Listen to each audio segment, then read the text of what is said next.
یہ جو اب تیسری صورت آ رہی ہے اس چھوٹے گروپ کی، سب گروپ کی، سورۃ الحجر، اس کا سٹائل بالکل مختلف، مزاج منفرد، لیکن اس مجموعے کے اندر جو ہے اپنے اسلوب کے اعتبار سے یہ بالکل منفرد ہے۔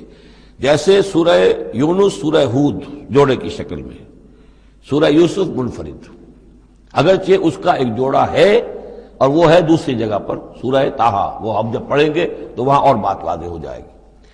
دوسرا سب گروپ، اس میں یہ دو صورتیں تقریباً ایک مزاج کی، ایک ان کے درمیان جو ہے نسبت زوجیت، سورہ رعد اور سورہ ابراہیم میں۔ تیسری صورت سورہ ہجر ہے۔ اب اس میں جو فرق ہے نوٹ کیجئے، سورہ رعد کے 6 رکوع ہیں اور 43 آیات ہیں، گویا کہ 7 آیات فی رکوع کا حساب بنتا ہے۔ سورہ ابراہیم کے 7 رکوع ہیں، 52 آیات ہیں، 7.5 آیت فی رکوع۔ سورہ ہجر کے 6 رکوع ہیں، 99 آیات ہیں، 16.5 آیات فی رکوع آپ کو ملیں گی۔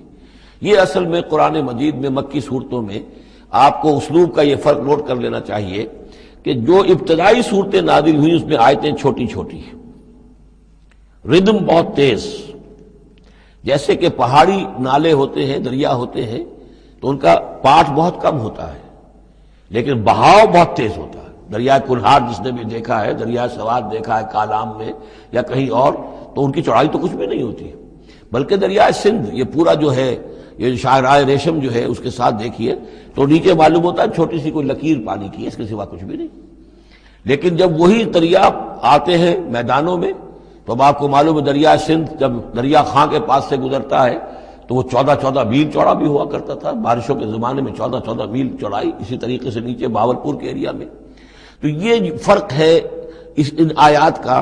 جو ابتدائی مکی صورتیں ہیں آیتیں چھوٹی چھوٹی، ان میں صوتی آہنگ بہت نمایاں، اس میں ایک موسیقی اور غنا کا پہلو بہت ہی واضح، اور اس میں جو ہے مضامین پھیل کر آتے ہیں، کھل کھل کر آتے ہیں، بڑی جو مضامین بہت گہرے ہوتے ہیں اور بہت پختہ ہوتے ہیں، احکمت آیات ہوں۔ بعد میں جو صورتیں آئی ہیں مکی دور میں ہی ان مزاج بدلنا شروع ہوا، درمیانی دور میں کچھ اور آخری میں آ کر اب آیتیں بڑی بڑی ہیں، لمبی لمبی ہیں، اور یہ چیز جا کر پھر مدنی دور میں پھر انتہا کو پہنچ جاتی ہے۔ ایک ایک آیت، آیت الکرسی، آیت البر وہ ہم پڑھ چکے، آیت الدین، ایک آیت کتنی بڑی۔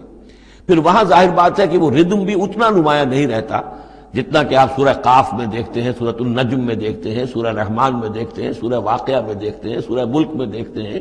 یہ جو صورتیں ہیں آخری جو 2 گروپس کی ہیں، انہی کی طرح کی ایک صورت یہ سورہ ہجر ہے۔ اصل میں زمانہ نزول کے اعتبار سے یہ ابتدائی 4 سالوں کی صورت ہے۔ اب یہ کہ مصحف میں یہاں کیوں رکھی گئی ہے، اب میں بہت جرات کر کے ایک بات کہہ رہا ہوں، اللہ عالم، میں یہ سمجھتا ہوں کہ یہ جو کہ ان صورتوں کا یہ سلسلہ بہت طویل ہو گیا اور اس میں ایک طرح کی مونوٹنی سی پیدا ہو رہی ہے، مضامین جو ہے تقریباً ایک ہی طرح کے دہرا کر آ رہے ہیں، وہی ایک ان کا مطالبہ، معجزہ دکھاؤ، حصی کو نشانی دکھاؤ، اس کا جواب۔ تو رد و قدح جو ہے یہ تمام صورتیں جو ہم نے پڑھ لی ہیں 5 صورتیں، ان کے اندر مزاج ایک ہی ہے۔ تو گویا کہ اس مونوٹنی کو اللہ تعالیٰ نے چاہا کہ ختم کر کے، اور ابتدائی دور کی ایک صورت جس کا مزاج مختلف ہے ان صورتوں سے، اس کو یہاں شامل کر دیا گیا۔ البتہ یہ ہے کہ سورہ شعراء جو ہے، میں نے آپ کو بتایا تھا کہ 227 آیتیں ہیں اس کی، کل 14 رکوع ہیں، تقریباً یہی اوسط بنے گا اس کا، 16-17 آیتیں ہر رکوع کے اندر۔ سورہ شعراء اس سے بہت مشابہ ہے اس سورہ ہجر کا مضمون۔ دوسری بات یہ نوٹ کر لیجئے کہ یہاں پر خاص طور پر وہ جو میں نے آپ سے عرض کیا تھا کہ جو پاروں کی تقسیم ہوئی ہے اس میں کوئی حکمت پیش نظر نہیں رکھی گئی، اور یہ دور صحابہ میں تھا بھی نہیں۔ اب دیکھیے کہ سورہ ہجر کی صرف ایک آیت ہے کہ جو 13ویں پارے میں شامل ہے، اور اس کے بعد پوری سورت جو ہے ربما یود الذین کفروا، یہ پوری جو ہے دوسرے پارے 14ویں پارے کے اندر ہے۔ یہی سورت ہم دیکھ آئے ہیں سورہ ہود کے اندر۔ سورہ ہود کی صرف چند آیتیں ہیں کہ جو 11ویں پارے میں تھیں، جی ہاں، اس کی 5 آیتیں جو ہیں یہ 11ویں پارے میں اور باقی پوری سورت 12ویں پارے میں۔ تو پاروں کی تقسیم جو ہے یہ اصل میں وہ بعد کے زمانے میں کی گئی ہے، اور اس میں ان چیزوں کو مد نظر نہیں رکھا گیا، جبکہ منزلیں پوری صورتیں، 3 صورتیں، 5 صورتیں، 7 صورتیں، جیسے کہ میں آپ کو بتا چکا ہوں۔ مکی اور مدنی صورتوں کے گروپ ہے، پوری صورتیں۔ یہ گروپ جو ہیں ان کے اندر بھی اور منزلوں کے اندر بھی، منزلوں کا تذکرہ چونکہ دور صحابہ میں بھی پایا جاتا ہے، لیکن یہ کہ یہاں پر ہم دیکھتے ہیں کہ پاروں کے معاملے میں یہ چیز موجود نہیں ہے۔ اب اگرچہ ہمارے پاس ابھی کچھ 10 منٹ باقی ہیں آج، لیکن یا تو یہ کہ اب اس کو ہم کل استعمال کریں، ہم یہ ٹیپ جو ضائع تو نہیں کریں گے، تو یا آپ کہتے ہیں تو میں کچھ آیتیں جو ہیں وہ سورہ حجر کی پڑھ لیتا ہوں. چلیں. بسم اللہ الرحمن الرحیم. الف لام را، یہ اس سلسلے کی آخری آیت سورت ہے. اب الف لام را، 5 سورتیں الف لام را سے اور ایک سورت الف لام میم را. تلک آیات الکتاب و قرآن مبین، یہ اللہ کی آیات، اللہ کی کتاب کی آیات ہیں اور قرآن مبین کی آیات ہیں. ربما یود الذین کفروا لو کانوا مسلمین، ایک وقت آئے گا کہ وہ لوگ کہ جنہوں نے کفر کیا تھا حسرت کے ساتھ کہیں گے کاش کہ ہم اسلام لے آتے. وہ وقت آئے گا، ان کا کفر ان کے لیے حسرت بن جائے گا. ذرہم یاکلوا ویتمتعوا، اے نبی چھوڑیے ان کو، نظر انداز کر دیجئے، اپنی توجہ ان کی طرف سے ہٹا لیجئے. یہ کھا پی لیں، تمتع کر لیں، فائدہ اٹھا لیں، زمین کے اندر رہ کر جو کھانا پینا ہے، جو چرنا چگنا ہے کر لیں. وَيُلْهِهِمُ الْعَمَلُ، اور امیدیں ان کو غافل کیے رکھیں. یہ جو یلہہم العمل ہے، الہا یلہی الہاءً، غافل کر دینا. حدیث میں آتا ہے ما قل وکفا خیر مما کثر والہا، اگر کوئی شے کم ہے لیکن کفایت کر جائے، آپ کی ضرورت پوری ہو جائے، یہ اس سے کہیں بہتر ہے کہ زیادہ ہو اور وہ غافل کر دے. اگر زیادتی ہے، فراوانی ہے، رزق کی سر و سامان موجود ہے، ہر چیز، کوئی ضرورت کبھی اٹکتی نہیں، تو اللہ یاد نہیں آئے گا، اللہ سے غفلت ہو جائے گی. اس سے بہتر یہ ہے کہ ضرورت تو پوری ہو جائے، کسی کے سامنے دستے سوال دراز نہ کرنا پڑے، لیکن یہ کہ اس سے زیادہ نہ ہو کہ تاکہ غفلت نہ ہو. ما قل وکفا خیر مما کثر والہا، الہاکم التکاثر، وہ صورت مبارکہ ذہن میں رکھیے. وَيُلْهِهِمُ الْعَمَلُ، طول عمل کہلاتا ہے. یہ انسان لمبے لمبے نقشے بناتا چلا جاتا ہے، میں یوں کروں گا، پھر ایسے کروں گا، پھر اس طرح کروں گا، پھر اس سے یہ کہ وہ کارخانہ بنا لوں گا، پھر ایک اور کارخانہ بنا لوں گا، یا یہ کہ اپنے پروفیشن کے اندر یہ کام کروں گا، اس طرح آگے بڑھوں گا. اسی میں مگن رہتا ہے، زندگی ختم ہو جاتی ہے. فَسَوْفَ يَعْلَمُونَ، تو ان قریب انہیں معلوم ہو جائے گا اور انہیں حقیقت جو ہے ان پر منکشف ہو جائے گی. وَمَا أَهْلَكْنَا مِنْ قَرْيَةٍ إِلَّا وَلَهَا کتاب معلوم، اور ہم نے کسی بھی بستی کو ہلاک نہیں کیا مگر یہ کہ اس کا وقت معین تھا، لکھا ہوا، اس سے پہلے وہ عذاب نہیں آیا. مَا تَسْبِقُ مِنْ أُمَّةٍ أَجَلَهَا وَمَا يَسْتَأْخِرُونَ، اور جب وہ وقت آ جاتا تھا تو نہ کوئی امت وہ اس سے پہلے آگے بڑھ سکتی تھی اور نہ وہ پیچھے کر سکتے تھے. وہ وقت تو معین ہے اللہ کا، تو نہ وہ پیچھے کر سکتے ہیں نہ امت آگے بڑھ سکتی ہے. وَقَالُوا يَا أَيُّهَا الَّذِي نُزِّلَ عَلَيْهِ الذِّكْرُ إِنَّكَ لَمَجْنُونَ، اور بڑی ڈھٹائی کے ساتھ انہوں نے کہا اے وہ شخص جس کا یہ گمان ہے کہ اس پر ذکر نازل ہوا ہے. یہ ترجمہ میں کر رہا ہوں، ورنہ لفظی ترجمہ کیا ہوگا؟ اے وہ شخص جس پر ذکر نازل کیا گیا ہے، انک لمجنون، ہمارے نزدیک تو تم مجنون ہو، تمہارا دماغ خراب ہو گیا ہے، تم پر جن کا اسیب کا سایہ آ گیا ہے، یا تمہارا دماغی توازن صحیح نہیں رہا. لہذا بامحاورہ ترجمہ ہوگا اے وہ شخص، قالوا یا ایھا الذی، اے وہ شخص جو یہ سمجھتا ہے، جس کو یہ زوم ہے، جس کا گمان ہے، نزل علیہ الذکر، کہ اس پر اللہ کی طرف سے الذکر نازل ہوا ہے، یاد دہانی نازل ہوئی ہے، انک لمجنون، ہمارے نزدیک تو تم دیوانے ہو گئے ہو. معاذ اللہ ثم معاذ اللہ. لو ما تاتینا بالملائکۃ ان کنت من الصادقین، کیوں نہیں لے آتے فرشتوں کی فوج ہمارے سامنے اگر تم سچے ہو. ما ننزل الملائکۃ الا بالحق، اور اللہ تعالیٰ کی طرف سے جواب آ رہا ہے ہم نہیں اتارا کرتے فرشتوں کو مگر حق کے ساتھ. فرشتے تو آتے تو عذاب لے کر آتے ہیں، فیصلہ لے کر آتے ہیں. فرشتے آئے تھے حضرت لوط کی قوم کے اوپر اور سدوم اور عمورہ کی بستیوں پر عذاب لانے کے لیے آ گئے تھے. تو یہ فرشتوں کو بلانا چاہتے ہیں، اپنی شامت بلانا چاہتے ہیں. ما ننزل الملائکۃ الا بالحق، وہ تو آتے ہیں تو آخری فیصلے کے لیے آتے ہیں. وما کانوا اذا منذرین، اور پھر انہیں کوئی اور پھر مہلت نہیں دی جاتی. انا نحن نزلنا الذکر وانا له لحافظون، یقیناً ہم ہی نے یہ ذکر نازل کیا ہے اور ہم ہی اس کے محافظ ہیں، ہم اس کی حفاظت کریں گے. یہ آیت مبارکہ بہت اہم ہے، جیسا کہ اس سے پہلے بھی عرض ہو چکا ہے کہ قرآن کی محفوظیت کے معاملے میں کہ اللہ تعالیٰ نے اس کی حفاظت کا ذمہ خود لیا ہے. جہاں تک تو تعلق ہے انا نحن نزلنا الذکر کا، تو یہ چیز تو اپلیکیبل ہے تورات کو بھی اور انجیل کو بھی. تورات بھی اللہ نے نازل کی، ہم پڑھ چکے سورہ مائدہ میں انا انزلنا التوراۃ فیہا ھدی ونور، فیہا ھدی ونور. انجیل نازل کی ہم نے، اس میں ہدایت بھی تھی، نور بھی تھا، لیکن دوسرا ٹکڑا انا لہو لحافظون، ہم ہی ہیں اس کی حفاظت کرنے والے، یہ صرف ایکسکلوسیو ہے معاملہ قرآن کا، اس کے سوا کسی اور صحیفہ آسمانی اور کسی کتاب سماوی کو اللہ تعالیٰ نے ضمانت نہیں دی۔ اور اس کی وجہ یہی ہے کہ اصل ہدایت نامہ جو ابدی ہے، جو کامل ہے، وہ ابھی آنے والا ہے، لہذا یہ سابقہ ایڈیشنز جو ہے نامکمل ایڈیشنز ہیں، یہ تو یوں سمجھیے کہ انٹرم پیریڈ کے لیے کچھ انسٹرکشنز تھی جو دے دی گئیں، ان کو مستقل طور پر محفوظ رکھنے کی کوئی ضرورت نہیں تھی۔ یہ ختم نبوت پر ایک بہت بڑی دلیل ہے کہ کسی بھی قادیانی سے اگر بات کی جائے تو اگر اس سے یہ کہا جائے کہ آیا تمہارے نزدیک قرآن میں ہدایت کامل ہوئی یا نہیں، تو جواب دے گا ہدایت تو کامل ہو گئی۔ نمبر دو، کیا تمہارے نزدیک قرآن محفوظ ہے یا نہیں؟ اگر وہ محفوظ بھی ہے تو پھر کسی اور وحی کی ضرورت کیا ہے؟ اللہ تعالیٰ کوئی کام عبث تو نہیں کرتا، ضرورت کے بغیر نہیں کرتا، کسی مقصد کے بغیر نہیں کرتا۔ یا تو یہ کہیں کہ ابھی ہدایت کامل نہیں ہوئی تھی، وہی جاری رہنی چاہیے، اس کا جواز ہو جائے گا، یا کہیں کہ کامل تو ہو گئی تھی قرآن میں لیکن وہ تو ضائع ہو گئی، محفوظ نہیں رہی، تب بھی وحی کی کھڑکی جو ہے اس کے کھلے رہنے کا جواز پیدا ہوگا۔ لیکن اگر کوئی شخص ان دونوں باتوں کو نہ مانے بلکہ اعتراف کر لے کہ ہدایت قرآن میں کامل ہو گئی اور یہ کہ وہ محفوظ بھی ہے، تو پھر اجرائے وحی، یہ تھا اصل میں جو فتنہ اٹھایا ہے غلام احمد قادیانی نے، کہ وحی تو ایک نعمت تھی، کیسے بند ہو سکتی ہے، وحی کا سلسلہ جاری رہے گا۔ لیکن اس کو لے کر اس نے جو ہے پھر آگے اپنی نبوت کا دعویٰ کیا، لیکن اجرائے وحی کے لیے ضرورت عقلی جو ہے وہ دو شکلوں کے سوا ثابت نہیں ہو سکتی، یا ہدایت کامل نہیں ہوئی ہوتی جیسے کہ ابھی تورات میں نہیں ہوئی تھی، انجیل میں نہیں ہوئی تھی، قرآن میں آ کر کامل ہو گئی، یا کامل ہو کر اور وہ گم ہو گئی ہو، اس میں کوئی ترمیم و تنسیخ ہو گئی ہو جو کہ پھر وحی کے ذریعے سے اس کی تصحیح ہو سکے۔ اور دونوں باتیں اگر کوئی نہیں مانتا تو کوئی عقلی دلیل جو ہے وحی کے جاری رہنے کے لیے موجود نہیں۔ وَلَقَدْ أَرْسَلْنَا مِن قَبْلِكَ فِي شِيَعِ الْأَوَّلِينَ، اور اے نبی ہم نے آپ سے پہلے بھی رسول بھیجے تھے اگلی جماعتوں میں، اگلی قوموں میں۔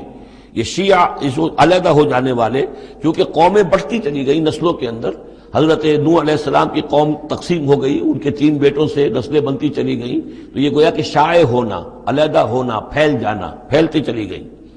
وما یاتیہم من رسول الا کانوا بہ یستہزئون، اور نہیں آیا ان کے پاس کوئی بھی رسول، جب بھی کبھی آیا مگر وہ استہزائی کرتے رہے، تمسخر کرتے رہے۔ کذالک نسلکہ فی قلوب المجرمین، اسی طریقے سے ہم اس کو چبو دیتے تھے مجرموں کے دلوں کے اندر، مجرموں کے دلوں میں جا کر وہ چبھ جاتی تھی، وہ سمجھ لیتے تھے کہ حق ہے، لیکن چونکہ ان کے مفادات پر زد پڑتی تھی تو وہ استہزاء کرتے تھے۔ لا یؤمنون بہ، وہ ایمان نہیں لائیں گے اس پر۔ وقد خلت سنت الاولین، اور اے نبی یہ پہلوں کی بھی یہ سنت گزر چکی ہے، یہی طریقہ ہمیشہ رہا ہے، جیسے آج آپ آئے ہیں یا ذکر آپ پر نازل کیا گیا ہے، ایسے ہی ہم رسولوں کو بھیجتے رہے، کتابیں ان پر نازل ہوئیں، لیکن یہ کہ انہوں نے مان کر نہیں دیا۔ وَلَوْ فَتَحْنَا عَلَيْهِمْ بَابًا مِّنَ السَّمَاءِ فَظَلُّوا فِيهِ يَعْرُجُونَ، اور اگر ہم نے اس پر آسمان کا کوئی دروازہ کھول بھی دیا ہوتا اور وہ اس میں چڑھنے لگتے، تب بھی وہ یہ کہتے لَقَالُوا إِنَّمَا سُكِّرَتْ أَبْصَارُنَا، کہ ہماری تو نگاہوں پہ کچھ جادو کر دیا گیا، شکر کر دیا گیا، نظر بندی کر دی گئی تھی۔ بل نحن قوم مسحورون، حقیقت میں تو ہم جادو کی زد میں آ گئے تھے۔ وَلَقَدْ جَعَلْنَا فِي السَّمَاءِ بُرُوجًا وَزَيَّنَّاهَا لِلنَّاظِرِينَ وَحَفِظْنَاهَا مِنْ كُلِّ شَيْطَانٍ رَجِيمٍ إِلَّا مَنِ اسْتَرَقَ السَّمْعَ فَأَتْبَعَهُ شِهَابٌ مُّبِينٌ صدق اللہ العظیم۔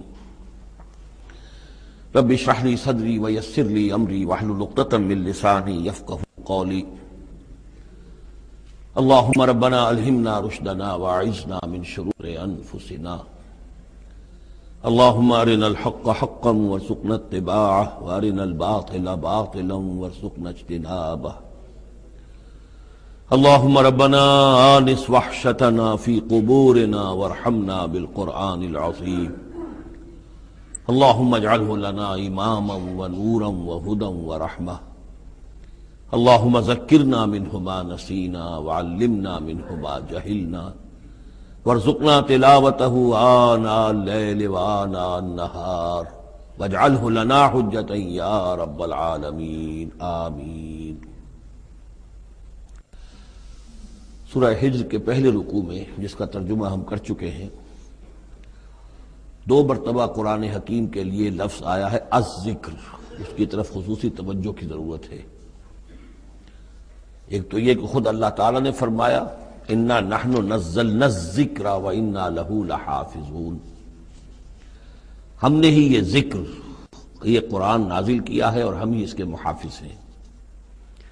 اور ایک مرتبہ آیا ہے کہ جو آپ کے مخالفین تھے اور جو استہزاء کر رہے تھے، انہوں نے مذاق اڑاتے ہوئے کہا یا ایھا الذی نزل علیہ الذکر انک لمجنون، اے وہ شخص کہ جس کا گمان ہے ذکر نازل ہوا ہے، ہم تو سمجھتے ہیں کہ تمہارا دماغی توازن ٹھیک نہیں رہا، یا یہ کہ تم پر کسی آسیب کا سایہ آ گیا ہے۔ یہ مجنون کی وضاحت بھی سمجھ لیجئے، مجنون جن سے بھی بنا ہے۔ جن کہتے ہیں عربی زبان میں مخفی شے کو، اس لیے جنین کہلاتا ہے وہ بچہ جو ابھی رحم مادر میں ہے، جو نظر نہیں آتا، چھپا ہوا ہے، معلوم تو ہے کہ بچہ ہے، پیٹ میں ہے، لیکن یہ کہ جنین ہے وہ ابھی وہ چھپا ہوا ہے۔ اسی سے لفظ جنت بنا ہے۔ جنت جو ہے زمین کا وہ ٹکڑا ہے جس پر خوب درخت ہوں، پودے ہوں، گھاس ہو، تو زمین چھپی ہوئی ہو، زمین ڈھکی ہوئی ہے، زمین جو ہے نمایاں نہیں ہے۔ جنت وہ ہے۔ جن علیہ اللیل کا آیا تھا کہ جب حضرت ابراہیم کا تذکرہ تھا، جب رات نے اس پر تاریکی کا پردہ طاری کر دیا تو گویا کہ ہر شے چھپ گئی۔ تو یہ جو جن کسی پر آ جانا، جس کو ہم کہتے ہیں اس پر کو آسیب کا سایہ ہو گیا، تو مجنون کے معنی یہ بھی تھے۔ اور مجنون اس کو بھی کہتے تھے کہ جس کا دماغی توازن ٹھیک نہ رہا ہو۔ اور یہ بات خاص طور پر نوٹ کرنے کی ہے کہ یہ بات اصل میں حضور کے بارے میں بالکل ابتدائی دور میں کہی گئی تھی، اور اس کے کہنے والوں میں وہ لوگ بھی تھے کہ جو معاندانہ انداز میں نہیں بلکہ ہمدردانہ انداز میں کہہ رہے تھے۔ یعنی بالکل شروع میں جب حضور نے دعویٰ کیا نبوت کا اور فرمایا کہ اس طرح میں تھا وہاں غار حرا میں، اور وہاں فرشتہ آیا ہے، جبرائیل آیا ہے، تو بہت سے لوگوں کو گمان ہوا کہ معلوم ہوتا ہے کہ کوئی بدروح، کوئی آسیب کا سایہ ہو گیا ہے انہیں۔ تو اس حوالے سے اس میں صرف مخالفت ابھی نہیں تھی، بلکہ اس میں ان کے لیے واقعتاً ایک بالکل چونکہ نئی بات تھی، لہٰذا یہ کہنے کا معاملہ جو ہے اس پہلو سے بھی تھا کہ اچھے بھلے آدمی تھے، ہم سوچتے تھے کہ واقعی یہ کئی دن جا کے مراقبے کرتے ہیں، اب یہ رہتے ہیں وہاں غار میں اکیلے تنہا دن رات، تو کہیں کچھ ہو نہ جائے تو معلوم ہوتا کچھ ہو گیا ہے، تو کوئی نہ کوئی جنون کا عارضہ ہو گیا ہے یا جن کا سایہ ہو گیا ہے۔ تو اس لفظ کو بھی سمجھ لیجئے، اور جو بتانا تھا وہ یہ ہے کہ سورہ نون جو کہ بالکل ابتدائی دور میں نازل ہوئی ہے، جس کا نام سورہ قلم بھی ہے، 29ویں پارے کی دوسری سورت، اس میں بھی یہی بات جو ہے کہی گئی ہے۔ اسی کے حوالے سے میں آپ کو بتا رہا ہوں کہ یہ سورہ مبارکہ جو ہے بالکل ابتدائی دور کی صورتوں میں سے ہے، اسی مشابہت کی وجہ سے۔ قرآن مجید کا ذکر ہونا اس معنی میں ہے، کئی مرتبہ واضح کر چکا ہوں کہ قرآن کا فلسفہ یہ ہے کہ جو ایمانی حقائق ہیں، خاص طور پر اللہ کی ذات کا علم اور اس کی صفات کا علم، وہ روح انسانی کے اندر موجود ہے، بس صرف اس پر ظہور کا پردہ طاری ہو گیا۔ جیسے آپ کو کوئی چیز پہلے معلوم تھی، اب یاد نہیں رہی، معلوم تھی لیکن اب بھول گیا۔ بھولنے کا مطلب کیا ہے کہ وہ آپ کی یادداشت کے ذخیرے میں کہیں نیچی اتر گئی ہے۔ وہ حافظ خانہ جو ہے ہر انسان کی میموری جو ہے، اب اس کے نہ معلوم کتنے تہہ خانے ہیں، ان میں کسی نچلے تہہ خانے میں جا کر چھپ گئی ہے، وہ آپ کے شعور کی سطح پر نہیں ہے۔ تو کوئی چیز جس کا اس سے تعلق ہو، وہ اگر سامنے آئے گی تو فوراً وہ چیز یاد آ جائے گی۔ ایک دوست سے سالہ سال ہو گئے ملاقات نہیں ہوئی، کبھی خیال بھی نہیں آیا، بھول گئے آپ اس کو، لیکن اچانک کبھی اس نے کوئی رومال آپ کو دیا تھا، کوئی قلم دیا تھا، آپ نے ٹرنک میں رکھا ہوا تھا، ٹرنک کھولا، وہ قلم یا رومال دکھائی دیا، فوراً دوست یاد آ گیا۔ تو یہ قلم یا یہ رومال جو ہے یہ آیت ہے، یہ نشانی ہے، اس نشانی سے آپ کو ایک بھولی بسری بات یاد آ گئی۔ اسی طرح یہ آیات آفاقیہ، آیات انفسیہ، آیات قرآنیہ، یہ آیات ہیں، نشانیاں ہیں یاد دلانے کے لیے، تاکہ اللہ یاد آ جائے۔ حقیقت میں اللہ تعالیٰ کا علم اور اللہ کی معرفت سوئی ہوئی ڈورمنٹ پوزیشن میں، ڈورمنٹ کنڈیشن میں ہماری روح میں موجود ہے۔ تو الذکر، دی ریممبرنس یا دی ریمائنڈنگ، یہ اصل میں وہ چیزیں کہ جو روح انسانی کے اندر موجود ہیں، لیکن جن پر ظہور کے اور نسیان کے پردے پڑ گئے ہیں، ان پردوں کو ہٹا کر تازہ کرنا۔ وَلَقَدْ جَعَلْنَا فِي السَّمَاءِ بُرُوجًا، اور ہم نے آسمان میں برج بنائے۔ یہ بھی ابھی ہم نہیں کہہ سکتے کہ ان کی اصل حقیقت کیا ہے، یہ بھی آیات متشابہات میں سے شمار ہوں گے۔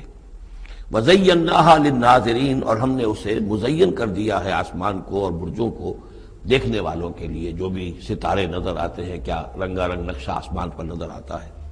وَحَفِظْنَاهَا مِن كُلِّ شَيْطَانٍ رَجِيمٍ، البتہ اب یہ وہ بات ہے جو ایمان بالغیب کے حوالے سے ہمیں ماننی ہوگی کہ ان ستاروں کا ایک کام یہ بھی ہے کہ اللہ تعالیٰ نے ان کو گویا کہ پہرے کی جگہیں بنایا ہے. ہم نے حفاظت کی ہے ان کی ہر شیطان رجیم سے. جو بھی شیطان مردود ہے اس کی طرف سے حفاظت کا یہ سارا سامان ہے کہ جو آسمانوں میں کیا گیا ہے. اب اس کے لیے آج میں چاہتا ہوں کہ وہ بات آپ سمجھ لیں اچھی طرح کہ جیسے آپ آگے آ بھی جائے گا کہ انسانوں کی تخلیق جو ہے وہ تو یوں سمجھیے اس کائنات کے تخلیق کے اعتبار سے بڑی ریسنٹ شے ہے، بڑی ماضی قریب کی بات ہے.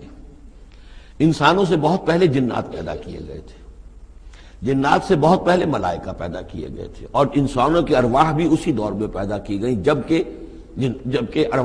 یہ ملائکہ پیدا کیے گئے تھے. تو جتنی مخلوقات کو ہم جانتے ہیں، بہت سی مخلوقات اب بھی ایسی ہوگی کہ جس کا ہمیں کوئی شعور نہیں، ادراک نہیں، ہم جانتے ہی نہیں. جیسے ابھی ہمیں ریسنٹلی معلوم ہوا وائرس بھی کسی بلا کا نام ہے، اس سے کچھ پہلے ہمیں معلوم ہوا بیکٹیریا بھی کسی چیز کو کہتے ہیں، ورنہ یہ کہ ان چیزوں کا کوئی علم ہمیں نہیں تھا. ابھی پتہ نہیں اور کیا کیا چیزیں ہیں کہ جو ظہور میں آنے والی ہیں.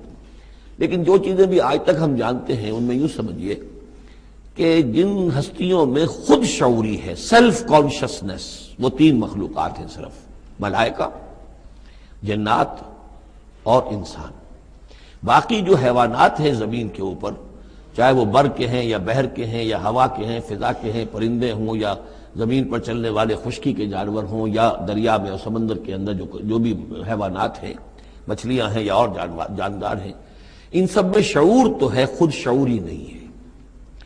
البتہ یہ کہ ترتیب یہی ہے کہ پہلے جنات پیدا کیے گئے اور وہ چونکہ آگ سے پیدا کیے گئے تھے تو ان کے اندر پوٹینشل جو قوت ہے وہ ہم انسانوں کے مقابلے میں بہت زیادہ ہے، اور ان کی رسائی اس کائنات میں بہت دور تک ہے. بس میرا یہ گمان ہے، باقی چیزیں تو میں خاص وثوق سے کہہ رہا ہوں، لیکن میرا گمان یہ ہے کہ جو سولر سسٹم ہے، چونکہ ہماری اس پوری جو ہماری یہ فیملی ہے، یہ خاندان ہے، جو یہ سولر سسٹم ہے، سورج کا کنبہ کہلاتا ہے، تو اس کا جو منبع سرچشمہ ہے وہ سورج ہے. اور معلوم ہوتا ہے کہ اسی کی آگ سے اور اسی کی لپٹ سے اور جنات کی تخلیق ہوئی ہے. تو یہ جنات، سولر سسٹم پورا کا پورا جو ہے وہ جنات کے دائرے میں داخل ہے، وہ اس میں آ جا سکتے ہیں. اس کے لیے انہیں کسی راکٹ کی ضرورت نہیں، کسی مشین کی ضرورت نہیں، کسی ذرائع کی ضرورت نہیں، بلکہ اس کی استعداد ان کے اندر موجود ہے. یہ پھر اپنی اس استعداد سے فائدہ اٹھا کر اس سے آگے جب ملائکہ کے ذریعے سے کچھ احکام اترتے ہیں، آسمان سے اللہ تعالیٰ کی کوئی تدبیر ہے، ملائکہ کے حوالے کیے گئے ہیں، تو یہ پھر ان سے کچھ یہ چیزیں اچکنے کی کوشش کرتے ہیں تاکہ وہ جا کر انسانوں میں سے جو وہ عامل لوگ ہیں، کاہن لوگ ہیں، ان کو جا کے ان کو کچھ بتا دیں کہ اب یہ ہونے والا ہے. اس لیے کہ ملائے اعلیٰ میں فیصلہ ہو گیا، اللہ تعالیٰ کے ہاں ایک چیز کی تدبیر جو ہے وہ طے ہو گئی. اب اللہ تعالیٰ نے فرشتوں کے حوالے کیا ایگزیکیوشن کے لیے. ایسے ہی ہے جیسے کہ پریزیڈنٹ ہاؤس سے تو ایک حکم جو ہے وہ جاری ہو گیا، اب اس کا اجرا ہوا ہے، اب کوئی ٹائپ کرے گا، ٹائپ کر کے اسے ڈسپیچ کرے گا، وہ پھر کسی جگہ پر پہنچے گا، پہنچتے وقت لگے گا. اگر وہ جو ٹائپسٹ ہے جس نے ٹائپ کیا ہے وہ ٹیلی فون کرتے کہ صاحب اب یہ حکم آنے والا ہے، وہ تو آ جائے گا، تو ظاہر بات ہے وہ حکم تو پہنچ گیا اس کو، اور اس کے حوالے سے وہ جس شخص کو اس نے یہ خبر دے دی ہے وہ اپنی دکان چمکا سکتا ہے کہ دیکھیے مجھے پہلے سے معلوم تھا کہ یہ حکم آنے والا ہے. تو اس کائناتی حکومت کے اندر یہ سلسلہ ہے جس کے لیے کہ پھر اللہ تعالیٰ نے اس سولر سسٹم سے آگے کی جو بھی یونیورس ہے اس میں، یہ میرا گمان ہے جو میں عرض کر رہا ہوں اللہ عالم، اس میں جنات کو آگے بڑھنے سے روکنے کے لیے ان ستاروں کے اندر وہ میزائلز نصب کر رکھے ہیں کہ جب بھی کوئی جنات میں سے ادھر آگے ٹریس پاس کرنے کی کوشش کرتا ہے تو اس پر وہ میزائل پھینکا جاتا ہے جس کو ہم شہاب ثاقب کہتے ہیں. یہ ہے پورا نظام کہ جو یہاں ہمارے سامنے آ رہا ہے. تو اس کی یہ حقیقت بہت حد تک تو یوں سمجھیے کہ ایمان بالغیب، کل من عند ربنا، ہمارے رب کے طرف سے ہے، ہم اس پر ایمان رکھتے ہیں. لیکن اب کسی نہ کسی حد تک یہ چیزیں جو ہے، جو بھی ہماری سائنٹیفک اب جو ارتقاء ہو رہا ہے، ترقی ہو رہی ہے، اس کے ساتھ کسی نہ کسی درجے میں کوریبوریشن ہو جاتی ہے. وَحَفِظْنَاهَا مِنْ كُلِّ شَيْطَانٍ رَجِيمٍ، اور ہم نے حفاظت کر لی ہے ان آسمانوں کی ان شیاطین سے کہ جو مردود ہیں.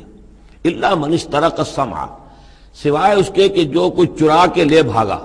مطلب یہ کہ فرشتہ نازل ہو رہا ہے اور فرشتے کے ساتھ احکام بھی ہیں، چونکہ یہ وہ نوری ہے، یہ ناری ہے، نور اور نار کے درمیان فاصلہ بہت تھوڑا ہے، بہت قرب ہے، لہذا اس کی بدولت اسی وجہ سے یہ جن تھا جو تھا عزازیل، لیکن فرشتوں کے ساتھ اس کا اٹھنا بیٹھنا تھا، انہی میں شامل تھا، اسی لیے ان کی جو آپس میں جو ان کا قرب ہے اس کی وجہ سے فرشتوں سے کوئی اچک لیتے ہیں۔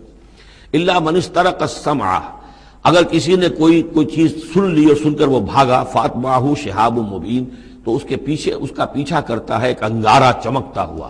یہ مثائلز ہیں کہ جو اللہ تعالیٰ نے نصب کیے ہوئے ہیں۔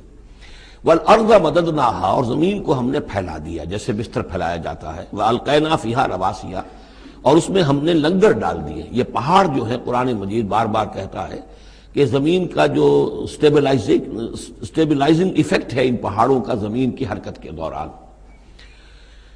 وَأَنبَتْنَا فِيهَا مِن كُلِّ شَيْءٍ مَوْزُونٍ، اور اس میں ہم نے اگا دی ہر شے جو کہ بہت ہی اندازے سے ہے، یعنی یہ کہ جو بھی کوئی ایک شے بھی اگر ایک حد سے آگے بڑھ جائے تو وہ باقی ساری چیزوں کو ختم کر دے گی۔ بعض ایسی مچھلیاں ہیں کہ اگر ان کی جو ریپروڈکٹیو صلاحیت ہے، جتنے ان کے انڈے ہوتے ہیں وہ سب انڈے جو ہیں وہ مچھلیاں بن جائیں تو چند ہی سال کے اندر یہ زمین جو ہے اس سے کئی گنا حجم جو ہے وہ ایک مچھلی کی اولاد سے اور ایک مچھلی کی نسل سے وجود میں آ جائے گا۔ تو ایک کنٹرول کیا ہوا اللہ نے ہر شے کے اوپر، تمام چیزیں جو ہیں وہ ایک اندازے کے مطابق، ایک وزن کے ساتھ، ایک اندازے کے ساتھ اس دنیا میں چل رہی ہیں۔ من کل شیء موزون، ہر چیز جو ہے وہ ایک اندازے اور وزن کے مطابق ہے۔ وجعلنا لکم فیہا معاش، اور ہم نے اس میں تمہارے لیے طرح طرح کے معاش کے سلسلے پیدا کر دیے۔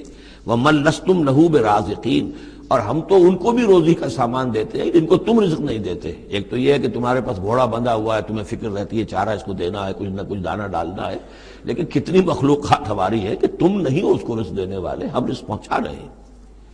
وَإِن مِّن شَيْءٍ إِلَّا عِندَنَا خَزَائِنُهُ، اور نہیں ہے کوئی شے مگر یہ کہ ہمارے پاس تو اس کے خزائن ہیں، لا متناہی، ہماری ریسورسز جو ہیں وہ یہ کہ لمیٹڈ نہیں ہے، لیکن وَمَا نُنَزِّلُهُ إِلَّا بِقَدَرٍ معلوم، ہم نہیں نازل کرتے اس میں سے مگر ایک اندازے کے مطابق کہ جو طے شدہ ہے۔ یعنی یہ کہ سٹور تو بہت بڑا ہے، لیکن یہ کہ سٹور سے جو ایشو ہوتا ہے اللہ تعالیٰ کے ہاں ہر چیز کا، تو اس کا ایشو ہونا جو ہے وہ اندازے کے مطابق ہے، ایک حساب کتاب کے ساتھ ہے، ورنہ جیسا کہ میں نے کہا کیوس ہو جائے۔ وَأَرْسَلْنَا الرِّيَاحَ لَوَاقِحَ، اور ہم نے بھیج دی ہوائیں، ہم بھیج دیتے ہیں ہوائیں جو بوجھل ہوتی ہیں یا بوجھل کرنے والی ہوتی ہیں۔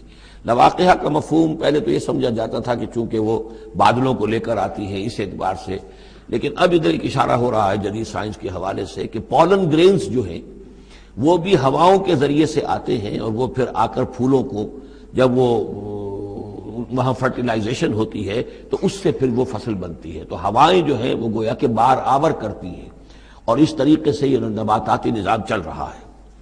فَأَنزَلْنَا مِنَ السَّمَاءِ مَاءً، پھر ہم نے اتار دیا آسمان سے پانی، فَاسْقَيْنَاكُمُوهُ، پھر ہم نے وہ پانی تمہیں پلایا، تمہارے پینے کے لیے بندوبست کیا۔ وَمَا أَنْتُمْ لَهُ بِخَازِنِينَ، اور دیکھو تم اس کا سٹور نہیں کر سکتے، اس کا خزانہ نہیں بنا سکتے۔ کہاں کس طرح بناؤ گے خزانہ؟ واقعہ یہ ہے کہ یہ جو واٹر سائیکل ہے اس دنیا میں، یہ بھی اللہ تعالیٰ کے عظیم، یعنی سمجھئے کہ کرشموں میں سے اور اللہ کے معجزات میں سے بہت بڑا معجزہ ہے کہ یہ جو ہمارے پہاڑوں کے اوپر اتنے بڑے بڑے گلیشیئرز ہیں، یہ کیا ہے؟ یہ واٹر سٹوریج ہے، ٹینکس ہے۔ یہیں سے تو پانی ہے جو آ رہا ہے نیچے، وہ پگھل رہا ہے سب دھوپ سے، اور پھر وہ ندی نالوں سے ہو کے دریاؤں میں آیا، اور دریاؤں سے ہوتا ہوا زیر زمین سوتوں میں سے بھی گزر رہا ہے۔ وہ آپ نے کہیں پمپ سے نکال لیا، کہیں کنواں کھود لیا، پھر وہ پانی سارا کا سارا سمندروں کے اندر پہنچ گیا، ڈرین ہو گیا، پھر سمندر سے اب یہاں پر وہ ہو رہا ہے کہ دھوپ کی تمادت سے اب اس کی وہ بخارات بن رہے ہیں، اور وہ بخارات اوپر جا رہے ہیں، پھر وہ واپس جا رہا ہے، پھر وہ جو اوور ہیڈ ٹینکس ہیں وہ پھر جو ہے ریپلینش ہو رہے ہیں، وہ ساری جو کمی ہو گئی تھی پھر نئی برف پڑ گئی ہے، نیا سٹور۔ یہ جو نظام ہے اللہ کا، اور یہ واٹر سائیکل سے ہی زندگی قائم ہے۔ مبدأ حیات پانی ہے، مادہ تخلیق حیوانات کا، جو اس دنیا کے حیوانات ہیں ان کا مادہ تخلیق مٹی ہے، مادہ تخلیق جنات کا آگ ہے، مادہ تخلیق انسانی ارواح اور ملائکہ کا نور ہے، لیکن مبدأ حیات جو ہے، حیات انسانی جو ہے یہاں پر، یا حیات حیوانی جو زمین کی ہے، اس پلینٹ کے اوپر جو زندگی ہے، اس کا مبدأ پانی ہے، اس حیات کا۔ تو اب یہ پانی کا سائیکل ہے جو چل رہا ہے۔ وَمَا أَنْتُمْ لَهُ بِخَازِنِينَ، تم اس پانی کا کتنا خزانہ کر سکتے ہو، کتنا سٹور کر سکتے ہو، کس طرح کا نظام چلا سکتے ہو، کتنے بڑے پیمانے پر یہ واٹر سائیکل جو ہے اللہ تعالیٰ نے اس دنیا کے اندر چلایا ہوا ہے۔ وَإِنَّا لَنَحْنُ نُحْيِي وَنُمِيتُ، اور یہ یقیناً ہم ہی ہیں جو باقی بھی رکھتے ہیں اور موت بھی وارد کرتے ہیں، زندہ بھی رکھتے ہیں اور موت بھی وارد کرتے ہیں، وَنَحْنُ الْوَارِثُونَ، اور پھر ہم ہی وارث ہوں گے۔ ہر شے ختم ہو جائے گی، کسی کی کوئی ملکیت نہیں رہے گی، ساری کی ساری چیزیں پھر ہماری ہی کائنات ہے، ہماری ہی ملکیت ہے۔ وَلَقَدْ عَلِمْنَا الْمُسْتَقْدِمِينَ مِنْكُمْ وَلَقَدْ عَلِمْنَا الْمُسْتَأْخِرِينَ، ہمارے علم میں سے ہے کون لوگ تم میں سے آگے بڑھیں گے۔ اب دیکھیے چونکہ ابتدائی زمانے کی صورت ہے یہ، اب کون لوگ ہوں گے جو آگے بڑھ کر قرآن کو سینے سے لگائیں گے، کون لوگ ہوں گے جو محمد کی دعوت پر لبیک کہیں گے، یعنی جو ہم پڑھ چکے ہیں سورہ توبہ میں، السابقون الاولون من المہاجرین والانصار والذین اتبعوہم بإحسان، یہ کون لوگ ہوں گے ہمیں معلوم ہے، ہم تو پہلے سے جانتے ہیں کہ ابو بکر ایک لمحے کی دیر نہیں لگائے گا، ہمیں معلوم ہے کہ عثمان کو ایک کچھ زیادہ وقت نہیں لگے گا، ہمیں معلوم ہے کہ ابو بکر کی تبلیغ سے یہ طلحہ اور زبیر اور عبد الرحمن ابن عوف اور سعید ابن زید اور یہ سب لوگ جو ہے ایمان لے آئیں گے، اور ہمیں یہ بھی معلوم ہے کون پیچھے رہ جائے گا، وہ بھی ہمیں معلوم ہے۔ وَلَقَدْ عَلِمْنَا الْمُسْتَقْدِمِينَ مِنْكُمْ وَلَقَدْ عَلِمْنَا الْمُسْتَأْخِرِينَ وَإِنَّ رَبَّكَ هُوَ يَحْشُرُهُمْ، اور پھر آپ کا رب ان سب کو جمع کرے گا۔ إِنَّهُ حَكِيمٌ عَلِيمٌ، یقیناً وہ کمال حکمت والا اور علم رکھنے والا ہے۔ اب جو اگلا رکوع آ رہا ہے سورہ مبارکہ کا، یہ اس اعتبار سے بڑا اہم ہے کہ اس میں تخلیق انسانی کے ضمن میں ایک بڑی ثقیل اصطلاح استعمال ہوئی ہے، اور یہ ثقیل اصطلاح 3 مرتبہ آئی ہے۔ اب ظاہر بات ہے کہ قرآن مجید جو ہے اگر اس طرح کی کوئی شکل اختیار کرتا ہے تو کوئی نہ کوئی حکمت اور ضرورت اس کی پشت پر ہوتی ہے۔ وَلَقَدْ خَلَقْنَا الْإِنسَانَ مِنْ صَلْصَالٍ مِّنْ حَمَإٍ مَّسْنُونٍ، اور یقیناً ہم نے انسان کو بنایا ہے اس مٹی سے جو سنی ہوئی تھی گارے کی اور پھر سوکھ کر کھنکنے لگی۔ حَمَإٍ مَّسْنُون، سنا ہوا گارا جس میں سے بدبو بھی اٹھ رہی ہو۔ دیکھیے یہ جو انسان کے مادہ تخلیق کے ضمن میں قرآن میں الفاظ آئے ہیں، اب ان کو گنتے جائیے۔ نمبر 1 تراب، مٹی سے بنایا انسان کو، مٹی میں پانی مل گیا گارا بن گیا تو اس کو کہتے ہیں تین، من تین، خلقتنی من نار وخلقتہ من تین، یہ سورہ اعراف میں ہم پڑھائے ہیں۔ ابلیس نے کہا تھا کہ مجھے تو نے بنایا آگ سے اور اس کو بنایا آدم کو گارے سے، اور اب چاہتا اور مجھے حکم دے رہا ہے کہ میں اس کے سامنے جھکوں، میں تو اس کے سامنے نہیں جھک سکتا۔ تین کے بعد آیا تین لازب، گارا پڑا رہے تو وہ جب اس کے اندر پھر کچھ چپچپاہٹ پیدا ہو جاتی ہے، اور یہ پرانے زمانے میں ہوتا تھا، اب تو میں سمجھتا ہوں کہ جدید نسل کو تو ان چیزوں کا علم ہی نہیں ہے۔ کچے گھر بنتے تھے تو انہیں لیپتے تھے، پوتتے تھے، گارا بناتے تھے، تغاری ہوتی تھی، پھر مٹی کے اندر تھوڑی سی توڑی ڈال دیتے تھے۔ کوئی آرگینک میٹر ڈالیں گے تو فرمنٹیشن ہوگی، فرمنٹیشن ہوگی تو لیس سا اٹھے گا، ورنہ یہ کہ گارا جو ہے اگر اس گارے سے اگر پلسٹر کریں گے تو وہ پھٹ جائے گا، لیکن جب وہ گارا ذرا سن جاتا ہے، اس میں لیس پیدا ہو جاتا ہے، تو پھر اب جب اس کے ساتھ لیپتے تھے دیواروں کو، میں نے تو اپنے بچپن میں یہ سب دیکھا ہے، ایسے گھروں میں ہم رہے بھی ہیں کہ جن میں یہی فرش بھی اسی طریقے سے لیپے ہوئے ہوتے تھے اور دیواریں بھی ہوتی تھی، تو یہ کہ پھر اس کے اندر وہ ایک لیس سا پیدا ہو جاتا ہے فرمنٹیشن سے، وہ تین لازم ہے۔ اس سے اگلی سٹیج یہ ہے کہ اب وہ سڑنے لگے، یہ یعنی فرمنٹیشن اتنی پہنچ گئی کہ اس میں ہے حَمَإٍ مَّسْنُون، سنا ہوا گارا۔ پھر اگر کسی وجہ سے وہ خشک ہو جائے تو اب وہ کھنکنے لگتا ہے، جیسے کہ کبھی آپ نے دیکھا ہوگا ساحل کے قریب یا کسی دلدلی علاقے میں پپڑی اوپر آ جاتی ہے، جس زمین کے اوپر جو ہے پپڑی سی ہوتی ہے، اس پر آپ چلتے ہیں تو وہ کر کر ٹوٹتی ہے، کھنکنے والی مٹی بن جاتی ہے، وہ سنا ہوا گارا خشک ہو کر کھنکنے لگتا ہے۔ یہ سٹیجز ہیں ان مادہ تخلیق کی کہ جو آدم یا انسان کی تخلیق کے ضمن میں قرآن میں آئے۔ حالانکہ ایک لفظ بھی کفایت کر سکتا تھا، مٹی سے بنایا، تین سے بنایا، گارے سے بنایا، پھر تین لازم سے بنایا، پھر حَمَإٍ مَّسْنُون سے بنایا، من صلصال کالفخار سے بنایا، اور صلصال من حَمَإٍ مَّسْنُون، پھر صلصال کالفخار آخری سٹیج ہے، وہ ایسے بجنے لگا جیسے کہ اب یہ جو ہے وہ آئے گا سورہ رحمان میں۔ تو اس سے یقیناً کورابریشن ہو رہی ہے کہ جو بھی ایوولوشن کا جو بھی نظریہ آیا ہے، اب اس میں اس کو بھول جائیے کہ اللہ تعالیٰ نے اسپیشل کریشن انسان کی اور باقی حیوانات ہو سکتا ہے اس ایوولوشن کے ذریعے سے پیدا کیے ہوں۔ اس وقت بحث جو ہے کریشن آف مین کے بارے میں نہیں کر رہا ہوں، لیکن یہ کہ سائنس نے بھی ایک تو یہ بات بتائی کہ یہ ساری حیات حیواناتی جو بھی زمین پر ہے یہ مٹی سے بنی ہے، گویا کہ متفق گردید رائے بو علی بارائے من، قرآن اور سائنس متفق ہو گئے۔ پھر یہ کہ اس میں مٹی کے اندر گارے کی شکل بنی، پانی ملا، مبدأ حیات پانی ہے، قرآن بھی کہہ رہا ہے۔ پھر یہ کہ وہ ساحلی علاقوں پر دلدل بنی اور دلدل کے اندر پھر وہ فرمنٹیشن وہاں ہوئی، اور اسی میں پھر جب وہ دراڑیں سی پڑ جاتی ہیں سمندر کے قریب دلدلی علاقے میں، تو وہاں سے ان کا کہنا ہے کہ حیات کا آغاز ہوا، الجی یا امیبا، حیواناتی حیات، اور یا یہ کہ نباتاتی حیات کا۔ تو یہ چیزیں جو ہیں یہ سٹیجز تقریباً اسی کے ساتھ، یہ تمام الفاظ جو ہیں قرآن کے جو استعمال کر رہا ہے ان کے ساتھ کسی حد تک اس کا ایک ربط اور تعلق قائم ہوتا ہے۔ اور ہم نے بنایا انسان کو اس مٹی سے جو سڑنے کے بعد، اس گارے سے کہ جو سڑنے کے بعد سنا ہوا گارا پھر وہ کھنکنے لگا تھا سوکھ کر۔ وَالْجَانَّ خَلَقْنَاهُ مِنْ قَبْلِ، اور جنات کو ہم نے پیدا کیا تھا پہلے، من نار السموم، لو کی آگ سے۔ اب یہ سموم سے مراد کیا ہے؟ بعد سموم آپ نے سنا ہوگا، وہ تیز لو جو آیا کرتی تھی، صحراؤں میں آتی ہے، آگ جھلس دینے والی گرم ہوا۔ تو اصل میں ایک ہوتا ہے جیسے کہ ہم نے فزکس میں پڑھا تھا، جن لوگوں نے تھوڑی بہت فزکس پڑھی ہوگی ایف ایس سی میں، کہ یہ جو شعلہ ہوتا ہے فلیم کا ایک حصہ وہ ہوتا ہے جو نظر آتا ہے، لیومینس، وہ نظر آتا ہے، اس کے اندر حرارت کم ہوتی ہے، اور ایک انویزیبل جو ہوتا ہے اس کے گرد حالہ جو نظر نہیں آتا، اس میں ہوتی ہے تیزی شدید جو ہوتی ہے، سب سے زیادہ ٹیمپریچر جو ہوتا ہے وہ اس میں ہوتا ہے کہ جو اس کا حصہ نظر نہیں آتا۔ اس حصے سے، آگ کی اس لو کی لپٹ سے، یا لو کی لپٹ سے جو بھی اسے کہیں، اس سے ہم نے جنات کو پیدا کیا۔ لیکن یہ سمجھ لیجئے کہ اس سے جنات پیدا کیے گئے، لیکن وہ آگ نہیں ہے۔ ہم مٹی سے پیدا کیے گئے لیکن مٹی نہیں ہے۔ اب ایک یہ کہ قلب ماہیت ہو چکی ہے، ہمارا جو یہ پروٹوپلازم ہے، جو ہمارے ٹیشوز ہیں، باڈی ٹیشوز، وہ مٹی تو نہیں ہے، اگرچہ سورس مٹی ہے، بنے مٹی سے ہیں، لیکن اب مٹی نہیں ہے۔ دوبارہ اگرچہ پھر یہ گل سڑ کر مٹی ہو جائیں گے، اس وقت مٹی نہیں ہے۔ اسی طریقے سے جنات آگ سے بنائے گئے لیکن آگ نہیں ہے، ہاں ان کا مادہ تخلیق آگ ہے۔ اور دوسرا یہ معلوم ہو گیا کہ وہ انسانوں کی تخلیق سے بہت پہلے پیدا کیے گئے۔ وَإِذْ قَالَ رَبُّكَ لِلْمَلَائِكَةِ إِنِّي خَالِقٌ بَشَرًا مِّن صَلْصَالٍ مِّنْ حَمَإٍ مَّسْنُونٍ، اور یاد کرو جب کہ کہا تھا آپ کے رب نے فرشتوں سے کہ میں بنانے والا ہوں ایک بشر اس کھنکھناتے ہوئے سنے ہوئے گارے سے۔ پھر وہی الفاظ من صلصال من حمأ مسنون، ثقیل لفظ ہے، ثقیل اصطلاح ہے۔ اور یہاں خاص طور پر نوٹ کیجئے کہ لفظ آدم نہیں آیا، بشر بنانے لگا ہوں۔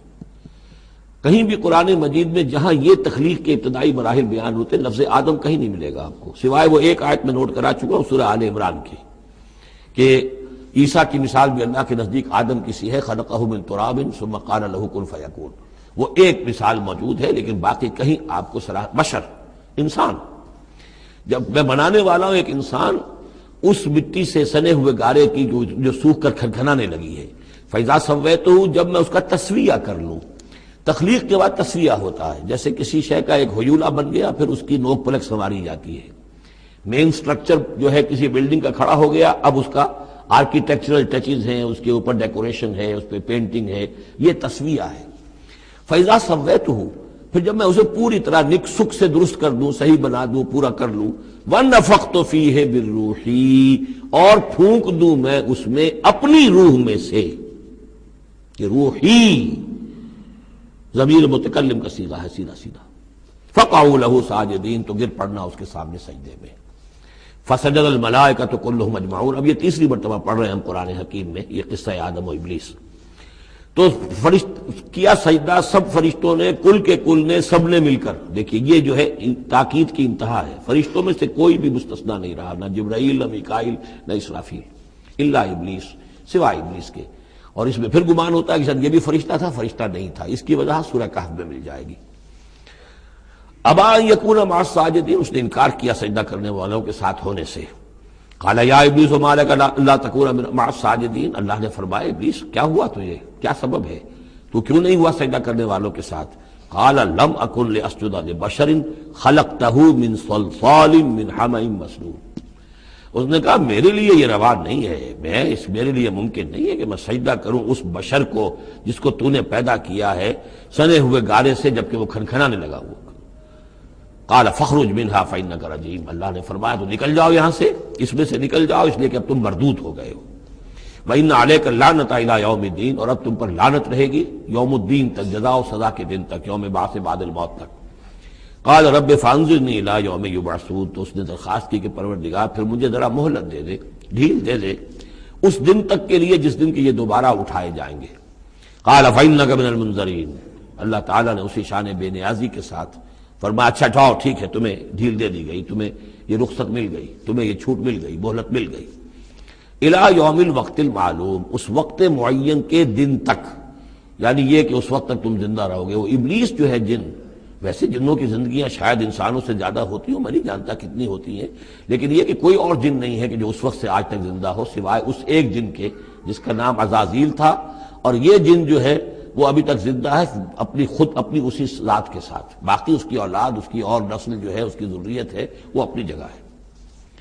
قال رب بما اغویتنی، اب اس نے کہا پروردگار جو تو نے مجھے گمراہ کیا، اب نوٹ کیجئے وہ گمراہی کو اللہ کی طرف منسوب کر رہا ہے، بما اغویتنی، تو نے جو مجھے گمراہ کیا ہے، لأزینن لہم فی الارض ولأغوینہم اجمعین، تو میں اب ان کو یعنی آدم کی اولاد، آدم اور حوا کی اولاد کو میں زمین میں ان کو خوب مزین کر دوں گا، زمین ان کے لیے یہ اسی میں گم ہو جائیں گے، زمین اور اس کی چمک دمک اور اس کی رونقیں اور زیبائشیں آرائشیں ان کی نگاہوں میں کھب جائیں گی، وَلَأُغْوِيَنَّهُمْ أَجْمَعِينَ، تجھے بھول جائیں گے، وہ لگ جائیں گے انہی چیزوں کے اندر، اور میں ان سب کو گمراہ کر کے چھوڑوں گا، لَأُغْوِيَنَّهُمْ أَجْمَعِينَ، سب کو، إِلَّا عِبَادَكَ مِنْهُمُ الْمُخْلَصِينَ، سوائے ان میں سے ان کے کہ جن کو تو اپنا خاص بندہ بنا لے، تو اپنا خاص بندہ بنا لے، مخلص کر لے، یہاں پہ وہی نوٹ کیجئے مخلص ہے، مخلصین، جن کو تو خالص کر لے اپنے لیے، ظاہر بات ہے کہ اس پر تو میرا زور نہیں چلے گا، باقی یہ کہ میں کسی کو چھوڑوں گا نہیں۔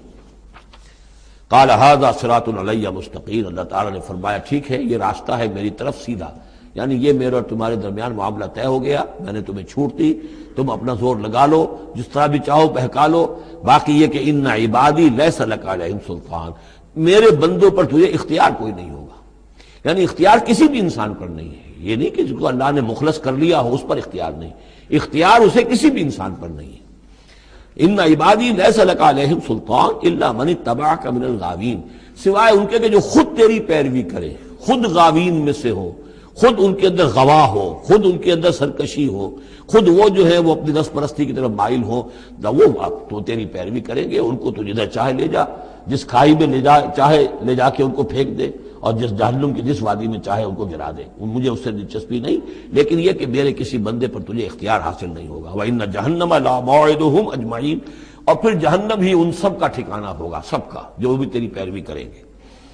لہا سبعۃ ابواب، اس جہنم کے 7 دروازے ہیں، لکل باب منہم جزء مقسوم، اور ہر ان میں سے ہر دروازے کے لیے ہم نے ایک اس کا نصیب مقرر کر رکھا ہے کہ اتنے جن اتنے انسان اس سے جائیں گے، ہو سکتا ہے کہ وہ بڑے بڑے کبیرہ گناہوں کے حوالے سے کہ یہ لوگ جو ہے جو ان گناہوں میں ملوث ہوں گے وہ اس دروازے سے جائیں گے، جو ان گناہوں میں ملوث ہوں گے وہ اس سے جائیں گے، واللہ اعلم۔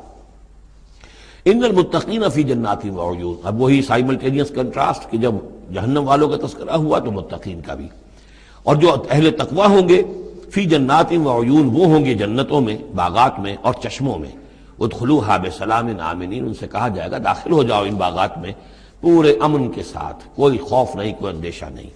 وَنَزَعْنَا مَا فِي صُدُورِهِم مِّن غِلٍّ، یہ مضمون پہلے بھی آ چکا ہے، اور ہم نکال دیں گے ان کے دلوں میں سے جو کچھ قدورت ہوگی، اہل ایمان کی آپس میں کوئی شکوہ، کوئی شکایت، کسی سے کوئی تکدر ہو، کوئی غل ہو، وہ ہم نکال دیں گے۔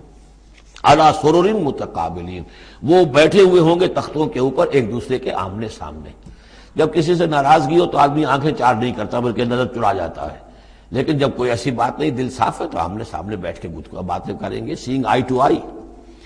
متقابلین لا یمسہم فیہا نصب، انہیں نہیں پہنچے گی اس میں نہ تو کوئی تکان، وما ہم منہا بمخرجین، نہ پھر وہ اب اس سے نکالے جائیں گے۔ جب اہل جنت میں داخل ہونے کے بعد کسی کا وہاں سے نکلنے کا امکان نہیں۔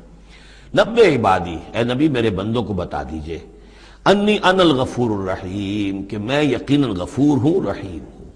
میری اصل شان تو یہ ہے، لیکن وان عذابی هو العذاب العلیم، میری ایک دوسری شان بھی ہے، اور وہ یہ ہے کہ میرا عذاب تو وہ بھی بہت دردناک عذاب ہے۔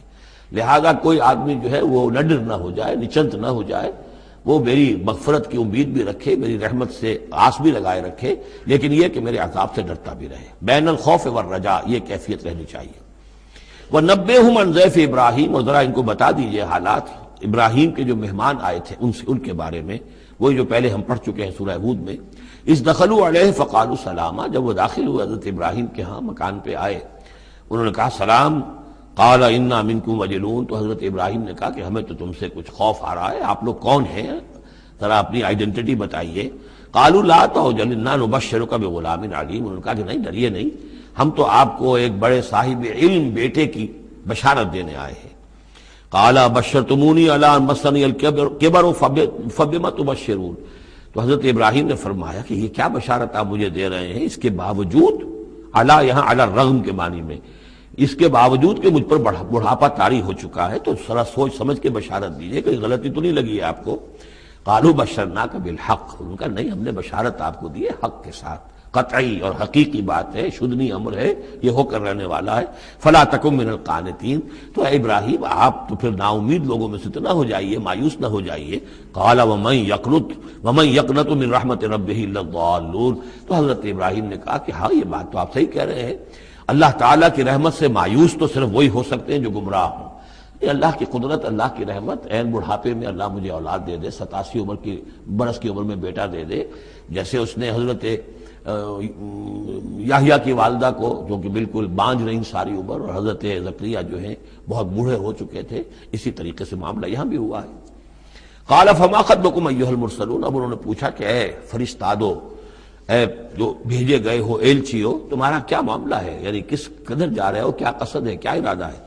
قالوا انا ارسلنا الی قوم مجرمین. ان کا کہ ہمیں بھیجا گیا ہے ایک مجرم قوم کی طرف. الا آل لوط، سوائے آل لوط، لوط کے گھر والوں کو، اس کے گھر والوں کو تو ہم بچا لیں گے. انا لمنجوہم اجمعین. ان سب کو ہم بچا لیں گے، نجات دیں گے. الا امرأتہ، اس میں بھی ایک استثناء ہے، سوائے اس کی بیوی کے. قدرنا انہا لمن الغابرین. ہم نے یہ اندازہ کر لیا ہے، یہ اندازہ ہے کہ وہ جو ہے پیچھے رہنے والوں میں سے ہوگی. قالوا بل جئناک بما فلما جاء آل لوط المرسلون. تو جب یہ لوط کے گھر پہنچے یہ فرشتادے بھیجے ہوئے اللہ کی طرف سے ایلچی جو آئے تھے، قال انکم قوم منکرون. وہی بات حضرت لوط نے فرمائی کہ آپ لوگ کچھ اجنبی سے لوگ ہیں، میں آپ کو جانتا نہیں، آپ کون لوگ ہیں، کہاں سے تشریف لائے ہیں. قالوا بل جئناک بما كانوا فيه يمترون. ان کا نہیں، بلکہ ہم تو وہ شے لے کر آئے ہیں آپ کے پاس جس کے بارے میں یہاں کے رہنے والوں کو شک تھا. آپ جب کہتے تھے کہ اگر تم باز نہیں آؤ گے، ان خبیث فعل کو نہیں ترک کرو گے، شرک سے باز نہیں آؤ گے، تو تم پر اللہ کا عذاب آئے گا، یہ اس میں شک کرتے تھے، مذاق اڑاتے تھے. اب وہ شے ہم لے کر آئے ہیں. وَأَتَيْنَاكَ بِالْحَقِّ وَإِنَّا لَصَادِقُونَ. اب ہم اللہ تعالیٰ کے آخری فیصلے کے ساتھ، قطعی اور شدنی فیصلے کے ساتھ آئے ہیں، اور ہم سچے ہیں، جو بات ہم کہہ رہے ہیں وہ درست ہے. فَأَسْرِ بِأَهْلِكَ بِقِطْعٍ مِّنَ اللَّيْلِ. تو آپ اپنے گھر والوں کو لے کر نکل جائیے رات کے ایک حصے میں، کہ ابھی رات باقی ہو، صبح ہونے سے پہلے پہلے نکل جائیے. وَاتَّبِعْ أَدْبَارَهُمْ. اور آپ بھی ان کے پیچھے پیچھے جائیے. وَلَا يَلْتَفِتْ مِنْكُمْ أَحَدٌ. اور کوئی آپ میں سے پیچھے مڑ کر اب دیکھے نہیں، یعنی کوئی دوستی، کوئی یاد آ رہی ہو، کوئی تعلقات اب جو ہے وہ ستا رہے ہوں دل کو. وَامْضُوا حَيْثَ تُؤْمَرُونَ. اور اب چلے جائیے وہاں جہاں آپ کو حکم ہوا ہے. وَقَضَيْنَا إِلَيْهِ. اور یہ بات ہم نے اس کو بتا دی، یہ فیصلہ ہم نے کنوے کر دیا اسے. ذالک الامر، یہ فیصلہ، ان دابر ہؤلاء مقطوع مصبحین، کہ ان لوگوں کی جڑ صبح ہوتے ہی کاٹ دی جائے گی. یعنی یہ کہ اس پوری قوم کو تہس نہس کر دیا جائے گا، دونوں شہر جو ہیں نسیہ منسیہ کر دیے جائیں گے، یہاں کوئی ایک متنفس بھی نہیں بچے گا. وجاء اہل المدینہ یستبشرون. اور اب آئے لوگ، وہ دوڑے ہوئے بدماش لوگ جو ہیں، وہ خوشیاں مناتے ہوئے آئے کہ بڑے خوبصورت لڑکے جو ہیں آج مہمان ہو کر آئے ہیں لوط کے ہاں، تو ہمارے لیے بڑا اچھا موقع ہے. قال ان هؤلاء ضیفی فلا تفضحون. حضرت لوط نے ان سے کہا یہ دیکھو میرے مہمان ہیں، مجھے رسوا نہ کرو. واتقوا اللہ ولا تخزون. اللہ کا تقوی اختیار کرو اور میری بے آبروئی مت کرو. قالوا اولم ننهک عن العالمین. انہوں نے کہا کہ دیکھو لوط، ہم نے تمہیں تمام جہانوں والوں سے روکا ہوا نہیں ہے کہ تم ٹھیکہ مت لو کسی کا، ہم جس کے ساتھ جو چاہیں کریں، تم کون ہوتے بیچ میں آنے والے، تم کو ٹھیکیدار بن گئے ہو پوری دنیا کے.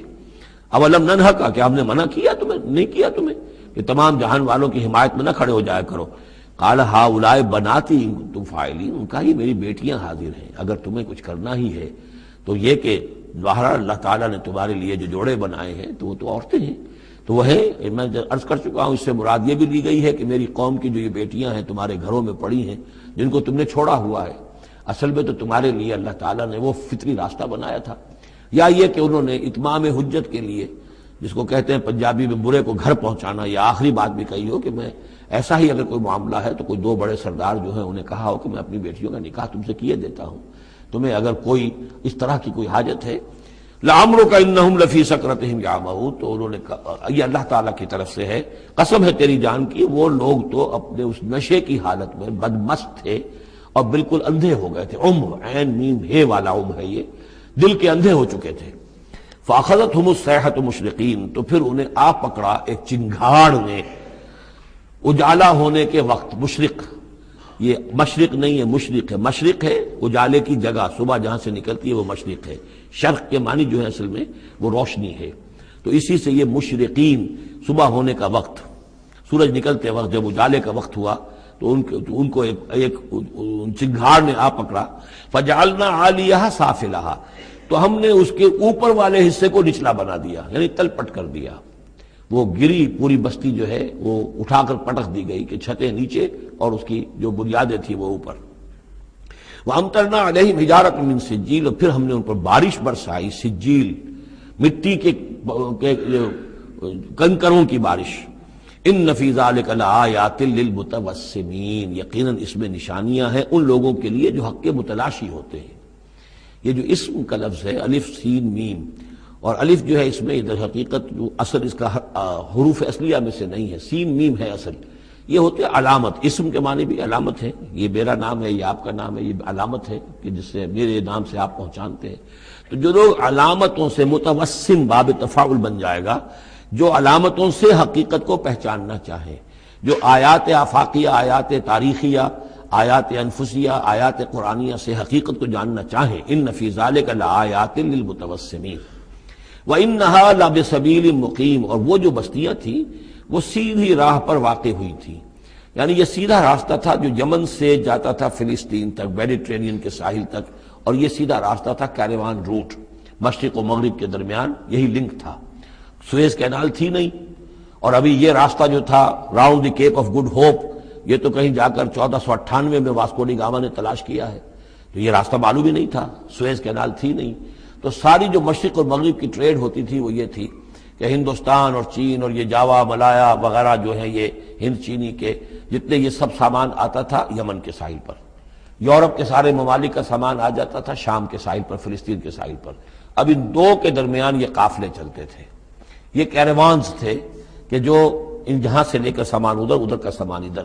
تو یہ راستہ ہے امام مقیم، سبیل مقیم اس کو کہا گیا، سیدھا راستہ، سیدھی شاہراہ. اسی پر یہ اصحاب ہجر کے بھی مسکن تھے، اسی پر پھر یہ اصحاب مدین کے بھی تھے، اور یہ بستیاں بھی اسی راستے پر واقع ہوئی تھیں.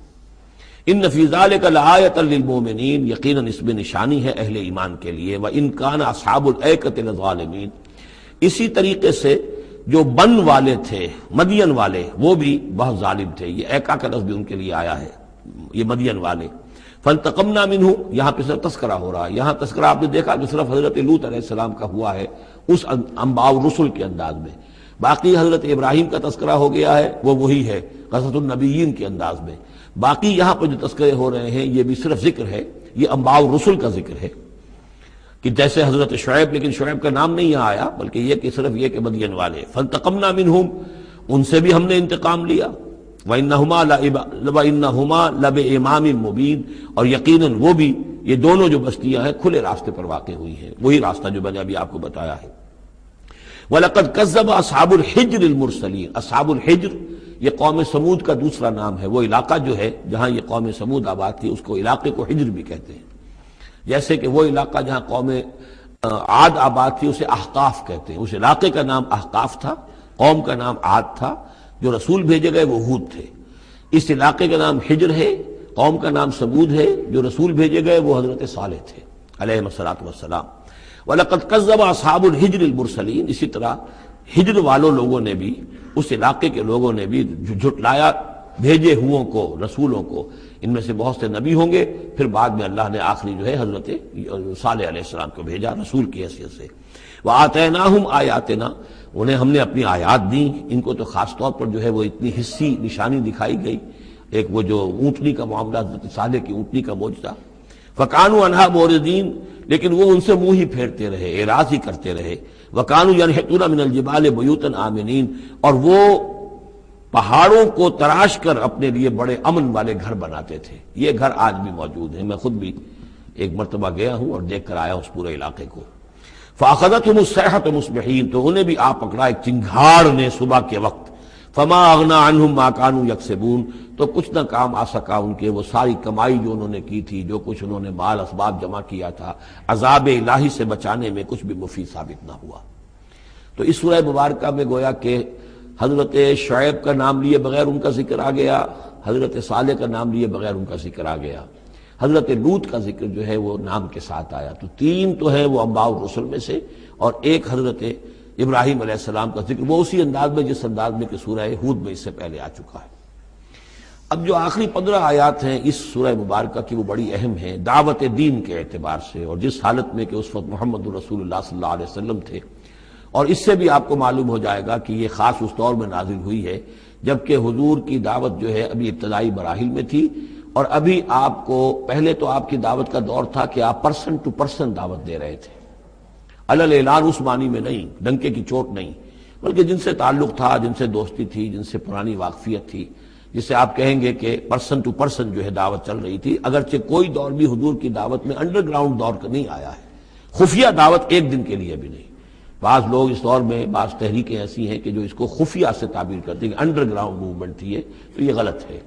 انڈر گراؤنڈ دعوت کا حضور کی دعوت میں سیرت میں ایک دن بھی نہیں ہے۔ البتہ یہ ضرور ہے کہ جیسے ایک نیچرل ایک تدریج ہوتی ہے، اس کے اندر ایک ترقی ہوتی ہے کسی معاملے کے اندر، پہلے آپ نے ذاتی جن سے تعلقات تھے، حضرت ابوبکر بہت پرانے دوست تھے، ان سے سب سے پہلے ان سے بات کی ہے، گھر میں حضرت خدیجہ جو آپ کی اہلیہ تھی ان سے بات کی، حضرت علی ہیں جو چچا زاد بھائی ہیں بلکہ زیر تربیت ہیں، زیر کفالت ہیں، ان سے بات کی ہے، اپنا جو غلام تھا جسے آزاد کر کے منہ بولا بیٹا بنایا ہوا ہے اس سے بات کی، اس طریقے سے پرسن ٹو پرسن۔ لیکن پھر یہ کہ تقریباً 3 سال کے بعد پھر آپ کو حکم ہوا کہ اب آپ ڈنکے کی چوٹ علل اعلان دعوت شروع، وہ آیت اس صورت مبارک میں آ رہی ہے۔ وما خلقنا السماوات والارض وما بینہما الا بالحق، اور ہم نے نہیں بنایا، تخلیق فرمایا آسمانوں کو اور زمین کو اور جو کچھ ان کے مابین ہے مگر حق کے ساتھ۔ پرپز فل کریشن ہے یہ پرپز لیس نہیں ہے، ایٹ رینڈم نہیں ہے، یہ کوئی کھلندرے کا کھیل نہیں ہے جیسے کہ ہندو مائتھولوجی میں ہے، رام کی لیلا ہے، جیسے کوئی بچہ ہے کھیلتا ہے۔ اب بچے کے کھیلنے میں کوئی حکمت تھوڑا ہی ہوتی ہے، اس نے ایک کھلونا اٹھایا اور پٹخ دیا، پھر کوئی دوسرا اٹھایا پھر پٹخ دیا، پھر پہلا اٹھا لیا، اب اس میں کوئی حکمت تو نہیں ہے۔ اسی طریقے سے رام جی جو ہیں کھیل رہے ہیں، جس کو چاہتے ہیں تخت سے اٹھا کر زمین پہ پٹخ دیتے ہیں، جس کو چاہتے ہیں وہ جو تیلی اس کو اٹھا کے وہ راجا بنا دیتے ہیں، تو یہ کھیل ہے رام کا، رام کی لیلا ہے یہ، تو یہ تصور اسلام میں نہیں ہے، یہ کائنات کی تخلیق بالحق ہے۔ ربنا ما خلقت ھذا باطلا سبحانک فقنا عذاب النار، تیری ذات اس سے بہت اعلیٰ اور عرفہ ہے، پاک ہے کہ تیرے بارے میں یہ گمان کیا جائے کہ تو نے یہ کائنات ایسے ہی بنا دی کھیلنے کے لیے، اور یہ کوئی آپ تیرا مشغلہ ہے، نہیں۔ وما خلقنا السماوات والارض وما بینہما الا بالحق وان الساعة لآتیۃ، اس حق کا فیصلہ یہ ہے، اس حق کا منطقی نتیجہ یہ ہے کہ قیامت آ کر رہے، اس لیے کہ باقی تمام چیزیں تو انسانوں کے لیے پیدا کی گئی ہیں، ان کی ساری توجہ یہی ہو جائے گی انسان کاہے کے لیے پیدا کیا گیا، اور خاص طور پر انسان میں جو اخلاقی حص رکھی گئی ہے، by very nature, by his very nature he knows this is good this is evil, یہ جو اس کے اندر ایک شعور ہے، ایک تمیز ہے، یہ ایول ہے یہ گڈ ہے، یہ اچھا ہے یہ برا ہے۔ اب اس کا نتیجہ کیا نکل رہا ہے؟